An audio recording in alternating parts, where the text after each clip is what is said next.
اگر اپنے نبی سے پیار نہ کریں تو کس سے پیار کریں؟ کون وفادار ہے؟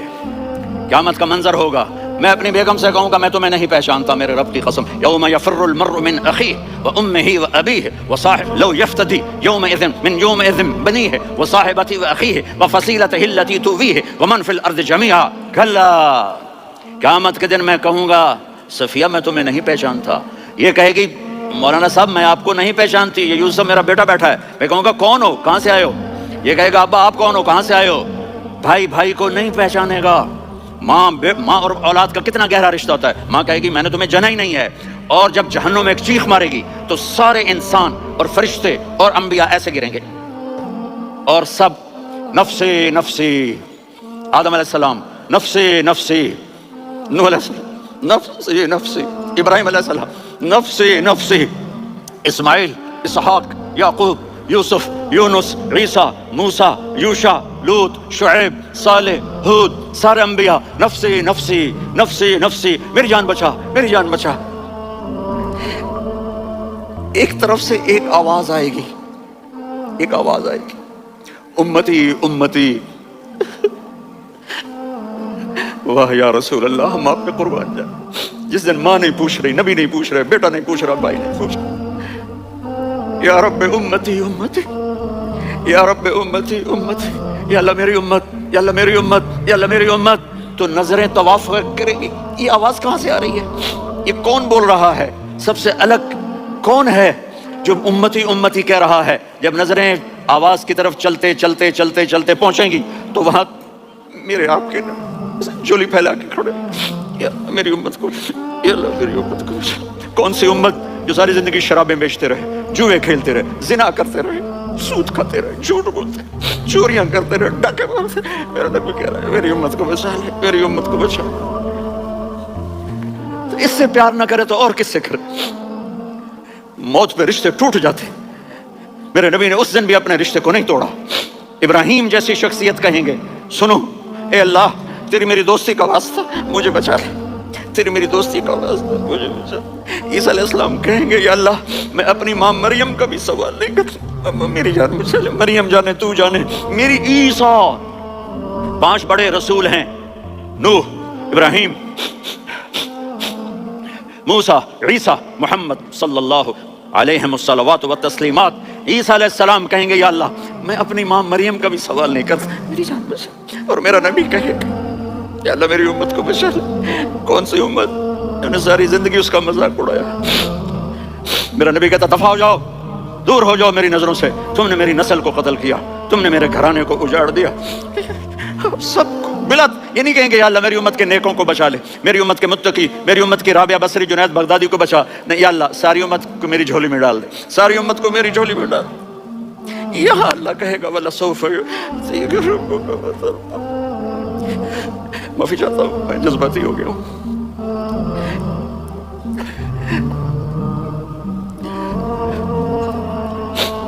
میرے بھائی بہنوں، میرے بچوں، تھوڑی سی زندگی ملی ہے، تھوڑی سی زندگی ملی ہے، اپنے حبیب کی زندگی کو اپنا لو۔ میں تھوڑے تھوڑے اشارے کر کے بتا دیتا ہوں۔ جب آپ بیٹے ہیں تو آپ کہہ رہے ہیں کاش میرے ماں باپ زندہ ہوتے، میں ان کی خدمت کرتا۔ پھر فرمایا اور نہیں تو میری ماں تو ہوتی، چونکہ ماں کو دیکھا ہے نا، باپ کو دیکھا نہیں ہے، تو فرمایا کاش میری ماں زندہ ہوتی اور میں عشاء کی نماز کے لیے مصلی پہ کھڑے ہو کے الحمدللہ رب العالمین پڑھ رہا ہوتا، اور ادھر سے میری ماں مجھے بلاتی محمد، تو میں نماز توڑ کے کہتا جی اماں جان میں آ رہا ہوں، نماز پھر پڑھا دوں گا۔ اپنے والدین کی عزت کرو۔ یہاں کا بڑھاپا بڑا خوفناک ہے کہ اولادیں چھوڑ جاتی ہیں اور ماں باپ ٹوائلٹ جانے سے بھی عاجز ہوتے ہیں۔ اپنی ماں کی دعا لو، اپنے باپ کی دعا لو۔ میرے نبی نے فرمایا ہاں عمر میرے بعد ایک آدمی آئے گا، اس کا نام ہوگا اویس، اور وہ کرن کی شاخ سے ہوگا۔ ہو گیا ٹائم؟ اچھا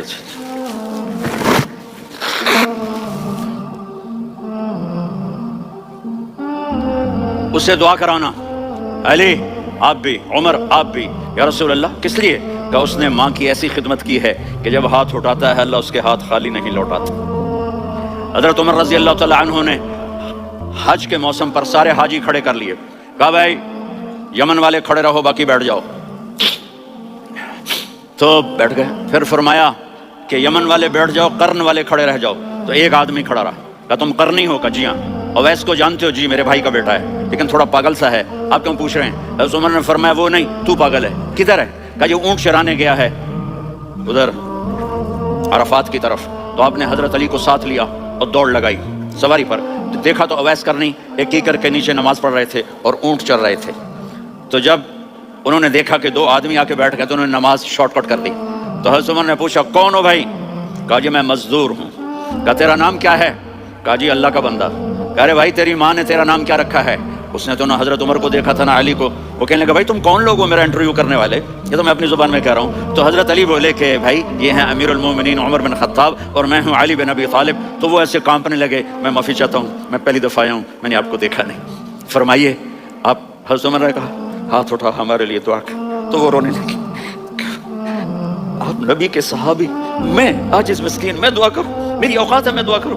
کہاں ہمیں ہمارے نبی نے فرمایا تھا اویس آئے تو دعا کروانی ہے. عمر اور علی جیسی ہستیوں کو دعا کے لیے کہا جا رہا ہے. پیچھے تہجد ہے نہیں، جہاد ہے نہیں، علم ہے نہیں، نماز ہے نہیں، روزہ ہے نہیں، زکوٰۃ ہے نہیں، خیرات ہے نہیں. کیا ہے؟ ماں کی خدمت، ماں کی خدمت، ماں کی خدمت. میرے نبی نے فرمایا لوگ جنت میں چلیں گے، اویس چلے گا. جب گیٹ پر پہنچے گا تو اللہ کہیں گے اویس کو پیچھے ہٹا دو، باقی اندر چلے جاؤ. تو اویس کرنے ڈر جائیں گے کہ یا اللہ جنت کے دروازے پر مجھے پیچھے ہٹا دیا. تو اللہ کہیں گے پیچھے دیکھو. ویسے پیچھے مڑ کے دیکھیں گے تو لوگوں کا مجمع ہوگا جو جہنم میں جا رہے ہوں گے، ایمان والے، گنہگار مسلمان. تو میرا اللہ کہے گا اویس اپنی انگلی کو پھیرتا جا، جس پر تیری انگلی پڑے گی تیری تو فیل سب کو جنت میں ڈال دوں گا.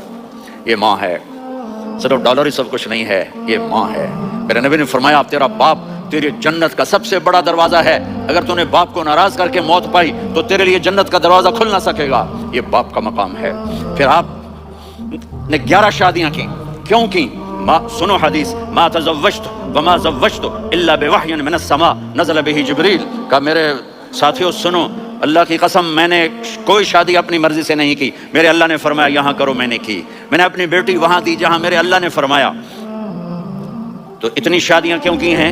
ہمیں گھر کی زندگی سمجھانے کے لیے. میری بات غور سے سنو، دنیا کا سب سے بڑا رشتہ خاوند اور بیوی ہے.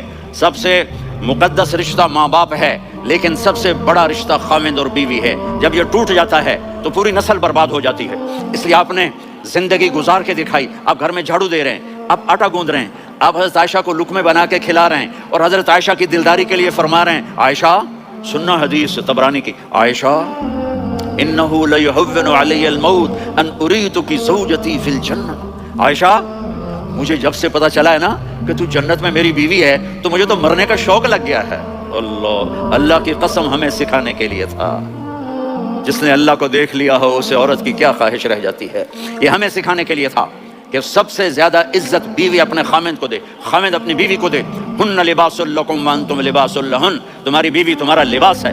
اور اللہ بیوی سے کہتا ہے تیرا خامند تیرا لباس ہے. آپ نے 11 گھروں کو کس طرح آباد کیا، کس محبت سے کیا کہ 2 مہینے چولہا نہیں جلتا اور کسی کی زبان پر شکایت نہیں. یہ حسن سلوک، یہ محبت. حضرت عائشہ کی عمر تھوڑی تھی، جہاد کے سفر سے واپسی ہو رہی تو آپ نے صحابہ سے کہا بھی چلے جاؤ، سارے آگے چلے گئے تو صرف آپ دونوں رہ گئے. تو آپ نے کہا عائشہ دوڑ لگائیں. سبحان اللہ. حضرت ہم عائشہ نے نہیں کہا، میرے نے عائشہ دوڑ لگائیں. کیسے لگائیں؟ تو کہنے لگے ہمیں دوڑ لگائی. تو کہنے لگے میں آگے نکل گیا، آپ پیچھے رہ گئے. چند سال گزرے تو پھر ہم جہاد کے سفر سے آ رہے تھے تو آپ نے کہا صحابہ سے جاؤ بھی چلے جاؤ، آگے. وہ غائب ہو گئے. پھر آپ نے کہا عائشہ دوڑ لگائیں. تو میں نے کہا جی لگائیں. کون دنوں ذرا میں موٹی ہو گئی تھی تو جب دوڑ لگی تو میرے نبی آگے نکل گئے، میں پیچھے رہ گئی. تو ہم نے کہا ہاضی بتلک عائشہ، تو میں اب برابر ہو گئے. ایک دوڑ تم نے جیتی، ایک دوڑ میں نے جیتی. یہ ہمیں گھر کی زندگی سکھانے کے لیے تھا کہ گھر میں بیوی کے ساتھ کیسا ہونا چاہیے. اور عورتوں کے لیے کہا اگر میری شریعت میں سجدہ ہوتا تو میں بیوی سے کہتا اپنے خامند کو سجدہ کرے، تاکہ ایک نسل تیار ہو. بیلنس زندگی گزارو. میں نے کل بھی کہا تھا، آج بھی کہہ رہا ہوں، امبیلنس لائف ہماری اولاد کو تباہ کر رہی ہے. میرے پاس پرسوں 30-40 لوگ آ گئے. وہ یہاں جو ایک سلمہ صاحبہ ہیں، سلمہ ہی نام ہے نا، سلمہ زاہد. تو ایک نے کہا جی یہاں ہم اولاد کے بارے میں بڑے پریشان ہیں، کیا کریں، کوئی ہمیں اس کا سولوشن بتائیں. میں نے کہا بہت آسان ہے، ماں اپنے بچے کو ٹائم دے. نصیحت کی بات نہیں کر رہا ہوں، ٹائم دے. میں نے کل آپ کو شکل بنا کے دکھایا تھا کہ میرے نبی حسن حسین کو کمر پہ بٹھا کے کمرے میں چکر لگاتے ہیں. اتنے بڑے ہستی، اتنے بڑے نبی اور بچوں کے لیے وقت نکال رہے ہیں. اور ان کو لے کر گھوم رہے ہیں. پھر دونوں بھائیوں کو اتار دیتے اور ان کی بہن زینب کو بٹھاتے اور پھر کمرے میں چکر لگاتے. پھر فرماتے تمہارا اونٹ کیسا ہے. ایک دفعہ آپ سجدے میں گئے, فرض نماز, فرض, اور سجدہ لمبا, اتنا لمبا ہوا کہ صحابہ سمجھے اللہ کے نبی فوت ہو گئے. عبداللہ بن مسعود فرماتے ہیں میں پہلی صف میں تھا تو میں نے یوں کر کے دیکھا, بھی چکر کی ہے, تو دیکھا دونوں بھائی حسن حسین میرے نبی کی کمر پہ چڑھے ہوئے تھے اور میرے نبی نے سجدے سے سر نہیں اٹھایا. یہ کام کرو تو بچے تم سے پیار کریں گے. تم کہتے ہو بچے ہم سے ڈرتے نہیں. میں نے کل بھی کہا تھا ڈائن نہ بنو, ماں بنو, تھانے دار نہ بنو, باپ بنو. تو انہوں نے ایسے ہاتھ آگے کیا کہ میں بچوں کو نیچے اتاروں. تو مجھے دیکھنا, آپ نے یہاں سے ایسے سجدہ ہوتا ہے نا, تو آپ نے ادھر یا ادھر سے دیکھا کہ ایک ہاتھ آگے آ رہا ہے میرے بچوں کو اتارنے کے لیے, تو آپ نے سجدے میں یوں کیا, یہ دیکھ رہے ہو, وہ پیچھے ہٹ گئے. جب تک وہ خود نہیں اترے میرے نبی نے سجدے سے سر نہیں اٹھایا. اور جب نماز سے فارغ ہوئے تو ایک دم دونوں کو اپنی گود میں لیا, کبھی ابی ہما و امی لا تؤذوہما, میری جان قربان ہو ان دونوں پر, یہ میرے جگر کے ٹکڑے ہیں, انہیں دکھ نہ پہنچانا. کیا آپ دیکھ رہے تھے, ایک زہر میں تڑپ تڑپ کے مارا جائے گا اور ایک کا سر کاٹ کے نیزے پہ چڑھایا جائے گا. آپ کو اولاد کی محبت. نبی جس دن آپ جا رہے تھے پیر 12 ربیع الاول 11 ہجری 611 عیسوی 6 جون, آپ نے ساری بیویوں کو بلایا, اطمینان سے ملے, رخصت فرما دیا. پھر داماد علی کو بلایا, ان کا سر اپنی گود میں رکھے, ان کے کمر پہ ہاتھ پھیر. نہ فاطمہ کو بلایا, ان کے کان میں کہا بیٹی میں جا رہا ہوں.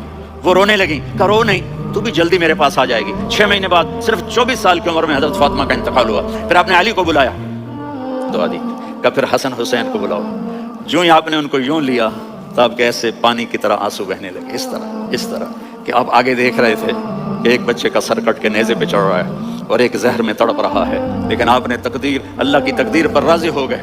اور جبریل, تھوڑی دیر بعد جبریل آئے, یا رسول اللہ موت کا فرشتہ باہر ہے, اندر آنا چاہتا ہے. جہاں موت بھی پوچھ کے آئے, اس ہستی سے پیار نہ کریں تو اور کس سے کریں. ملک الموت بھی اجازت لے کر اندر آئے اور آ کر کہا السلام علیکم یا رسول اللہ. آپ نے کہا وعلیکم السلام. کہا یا رسول اللہ آپ پہلی ہستی ہیں جنہیں میں سلام کر رہا ہوں, میں نے نبیوں کی جانیں نکالی, نیکوں کی, کسی کو سلام نہیں کیا, آپ پہلے ہیں جنہیں میں سلام کر رہا ہوں. یا رسول اللہ آپ پہلے ہیں جنہیں آپ کے رب نے کہا کہ میرے نبی سے پوچھ کے اندر جانا, بغیر پوچھے نہ جانا. آپ پہلی ہستی ہیں, میرے رب نے کہا آنا چاہیں تو لے آنا, رہنا چاہیں تو چھوڑ کے آ جانا. آپ نے فرمایا اگر میں کہوں تو میری جان نکالو گے؟ کہا جی نکالوں گا. تو آپ نے جبریل کو دیکھا, آدمی یہاں سے سوال کرتا ہے کہ تو کیا کہتا ہے, جاؤں یا ٹھہروں؟ تو جبریل کہنے لگے یا رسول اللہ, اللہ آپ کی ملاقات کے شوق میں ہے. اوپر سارے سٹیج سج گئے ہیں آپ کے ویلکم کہنے کے لیے, آج 7 آسمان کے فرشتے اکٹھے. سنو اب میری آخری بات ہے. آپ نے کہا دیکھو حسن حسین کے لیے ہاتھ نہیں اٹھائے, دیکھ رہے تھے تڑپتا ہوا زہر میں اور کٹتا ہوا سر, ان کے لیے ہاتھ نہیں اٹھائے. آپ نے جبریل سے کہا جاؤ اللہ سے پوچھ کے آؤ میرے بعد میری امت کے ساتھ کیا کرے گا. یہ جو ہم بیٹھے ہوئے ہیں گناہوں کے داغ اپنے سینے پر لے کر, چہرے پر لے کر, کہا جاؤ پوچھ کے آؤ میری امت کے ساتھ کیا کرے. ملک الموت وہیں کھڑا رہا, جبریل واپس گئے اور وہاں سے پیغام آیا کہ میرے محبوب ہم آپ کی امت کو تنہا نہیں چھوڑیں گے. مجھے میرے رب کی عزت کی قسم, ٹائم بھی ختم ہو چکا ہے, میں آخری بات کر رہا ہوں, اگر اس وقت میرے نبی یہ اللہ کو نہ منواتے تو آج ہم بھی بندر خنزیر بن کے پھر رہے ہوتے. دعائیں دو اس کملی والے کو جو اپنا جگر کٹا گیا. ایک رات آپ بھوک سے لیٹے ہوئے ایسے, کبھی یوں ہوتے ہیں کبھی یوں ہوتے ہیں. کرو حضرت عائشہ کے گھر کی باری, کبھی ایسے ہوتے ہیں کبھی ایسے ہوتے ہیں. پھر ایک دم آپ آگے ہوئے اور وہ جو چارپائی کی لکڑی ہوتی ہے اس پر اپنے پیٹ کو یوں رکھا اور ایسے جھک گئے, یوں جھک گئے. حضرت عائشہ بے قرار ہو کے کھڑی ہو بیٹھ گئے. یا رسول اللہ یہ آپ کیا کر رہے ہیں, یہ کیا کر رہے ہیں, کیا کر رہے تھے؟ معدے کو اکٹھا کر رہے تھے, بھوک کی شدت. فرمایا عائشہ بھوک بڑی لگی, عائشہ بھوک بڑی لگی, جس کے لیے کائنات بنائی, عائشہ بھوک بڑی لگی.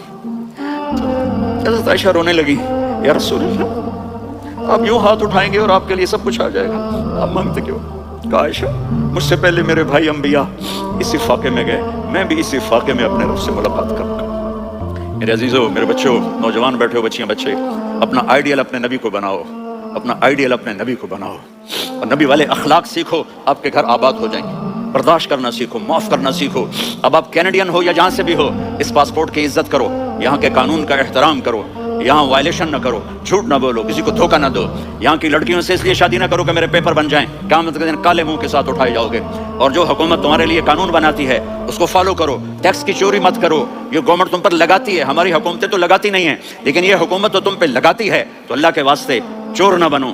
ٹیکس کی چوری بہت بڑی چوری ہے کہ سب آپ کے کاموں کے لیے استعمال ہوتا ہے، تو یہاں کے قانون کو اوروں سے زیادہ اچھی طرح فالو کرو۔ دوسرا، یہاں غیر مسلم رہتے ہیں، سب کو عزت دو، سب کو عزت دو، ان کی خوشی میں ان کو مبارک دو۔